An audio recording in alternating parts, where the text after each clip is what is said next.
እኔ አንድ ባልና ሚስት ተጣልተው ለእርቅ ሂጄ ያገኘሁትን ልንገራችሁ። ሚስት ከባል ጋር ትጣላለች። የሆነ ቦታ ደርሳ የአንድ ፎቶ ይዛ ትመጣለች።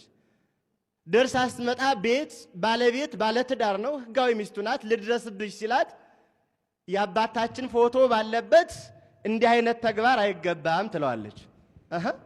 የእመቤታችን እዚህ አለ፣ ቅድስት ናት፣ ድንግል ናት፣ ንጽሕት ናት። እዚህ መድኃኔዓለም አለ፣ እዚህ ሚካኤል አለ፣ እዚህ ሩፋኤል አለ።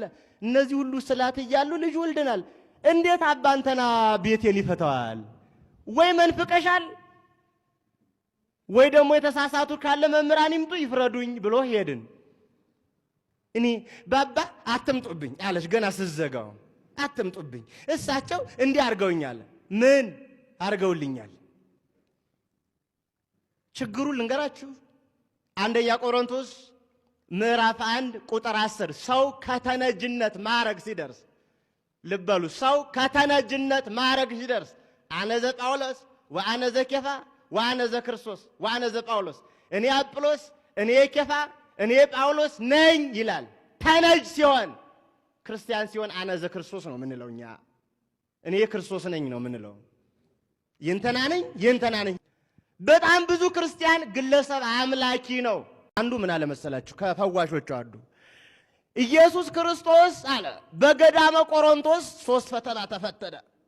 አባታችሁ እኔማ ስንቱን ልጆቼ እልልልልልል ጅገራገሮች ደግሞ እህቶቻችን ከክርስቶስ ጋር የሚወዳደር ባታው አለ ጎበዝ። ከዚህ በላይ ሰይጣን ራሱ ይህን ትዕቢት የተበታ አይመስለኝም እስካሁን ድረስ። የመጀመሪያው ነው እኔ ሰምቼው ማቀው የመጀመሪያው ነው። እንዲያውም አንዳንዱማ ምን ይላል መሰላችሁ?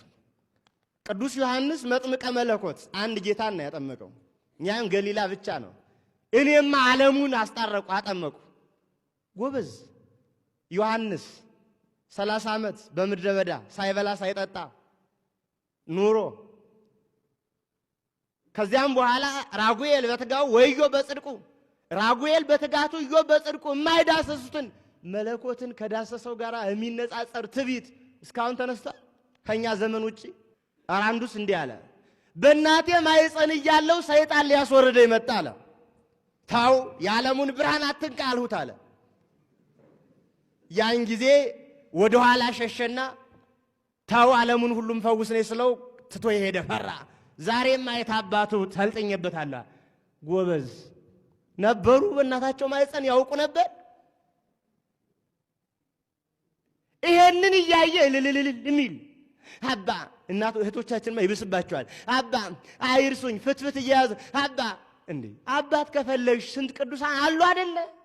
እየሄዱ መለገብ ያዋጣል እንዴ? ነፍሳትን እንዴት እንደማድን እንደማዋጣ እንዴት ነው የሚያዋጡት?